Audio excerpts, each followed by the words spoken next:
Barbara Ehrenreich, Bait and Switch, The Futile Pursuit of the American Dream.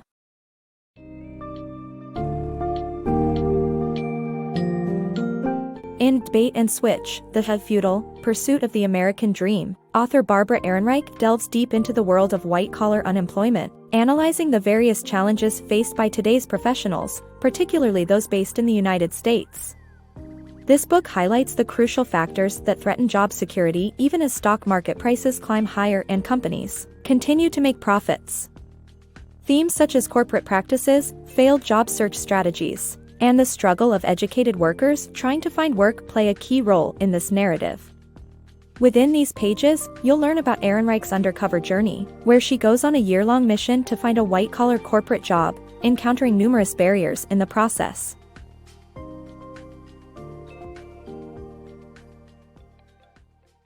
White-collar unemployment.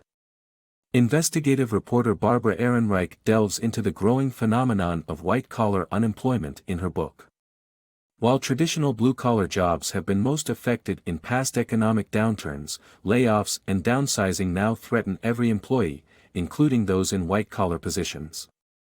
Contrary to the belief that white-collar unemployment results from a company's economic performance, many corporations continue to lay off employees despite rising stock market prices and profits.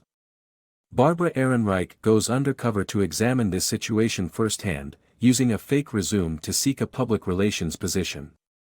She sets a budget of 10 months and $5,000 to explore every avenue possible and expand her job search beyond her local area, eventually accepting a job that meets her minimum needs. In books, coaching sessions, and networking events targeting white-collar job seekers, ideologies that are hostile to any larger, social understanding of their situation prevail. As job security becomes a thing of the past, Barbara Ehrenreich's exploration of white-collar unemployment offers valuable insight. The transition industry. Job searching in the internet era has become a complex and confusing process, leading many people to seek help from self-proclaimed career coaches who lack credentials and oversight. Ehrenreich explores her experiences with 3 different coaches, each offering their own methods and advice. Morton used a personality test to guide Ehrenreich towards employment that fit her character but lacked scientific backing. Kimberly encouraged her to see herself as a brand and offered costly coaching to boost her confidence. Joanne, a resume expert, advised her on crafting a polished resume using buzzwords and jargon. The book highlights the inexcusable cruelty of blaming individuals for their own job struggles and exposes the pitfalls of the transition industry. Networking and job search challenges. Unemployed individuals were advised to network with everyone, but Ehrenreich's attempt at the 40-plus club resulted in lukewarm responses. A career coach discussed job search and resume challenges such as hiding unemployment gaps. Ehrenreich realized that being unemployed is a real obstacle to finding work. Despite Kimberly's skepticism, Ehrenreich continued to work on her resume. Executive Boot Camp. Ehrenreich attends an executive boot camp hosted by Executable aimed at boosting participants' personal sense of well-being.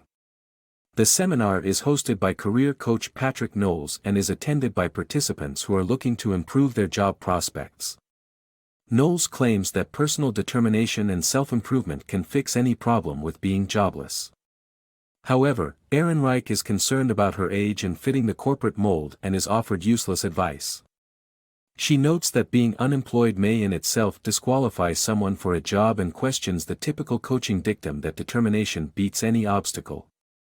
Self-help books, job websites, and coaches often dismiss the economy, corporate hiring cuts, and job cutbacks, providing victims with a blame the victim message.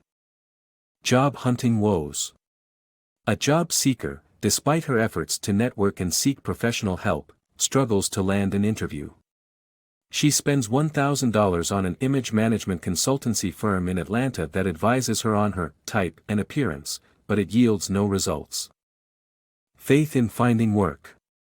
Religion and its incorporation in the workplace, particularly in Christianity-based networking groups and ministries. Despite the promises of these groups in providing support for employment and professional growth, the unemployed and anxiously employed continue to face challenges in finding work and may not receive the desired help and solidarity. The author, Ehrenreich, shares her experience attending a crisis communications management seminar in Boston, where she met PR professionals and realized the difficulty in gaining a seat at the table to provide strategic advice in corporate crisis management. Dead end of corporate world. After a string of job fairs, Ehrenreich received an interview request from Aflac where she was offered a commission-only sales job without any salary or benefits. Feeling dismayed, she concluded that corporate companies no longer want to hire her kind. Job fairs hardly offered useful face time as the firms were only seeking entry-level staff or commission-based salespeople. The corporate world has changed and morphed into a new structure of low-risk employment with minimal benefits for the workers. The plight of job seekers. The struggles of job seekers in a changing economy are highlighted through the personal account of undercover reporter, Ehrenreich. After applying for hundreds of jobs and investing over $6,000 in coaches, training, and networking sessions, Ehrenreich gave up on her job search feeling rejected by the corporate world. She was not alone in having difficulty finding work, as many of her fellow job seekers were also struggling to find steady employment and were left with low-wage, survival jobs, or moving in with parents. Working hard does not necessarily guarantee success, particularly for blue-collar workers and the middle class. Even those with experience and skills are often unable to secure employment due to factors such as the U.S. healthcare and education systems inhibiting job growth, a lack of loyalty from firms, and an emphasis on personality over qualifications. Despite the popular belief that determination and positivity are the keys to success, systemic and economic forces play a significant role in job accessibility and job security. Rather than victim blaming, it is important to question what is happening in corporate America and how it affects job seekers. Ehrenreich's personal account highlights the need for deeper understanding and solutions to the systemic issues faced by job seekers in a changing economy.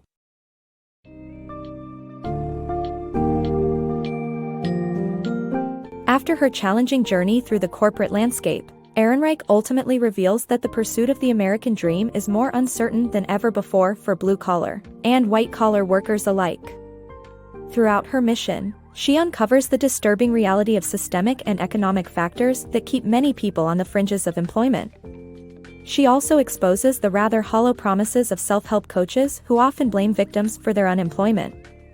In conclusion, Bait and Switch serves as a powerful reminder that the American dream might be drifting even further out of reach, raising important questions about societal values, corporate norms, and expectations in today's challenging job market.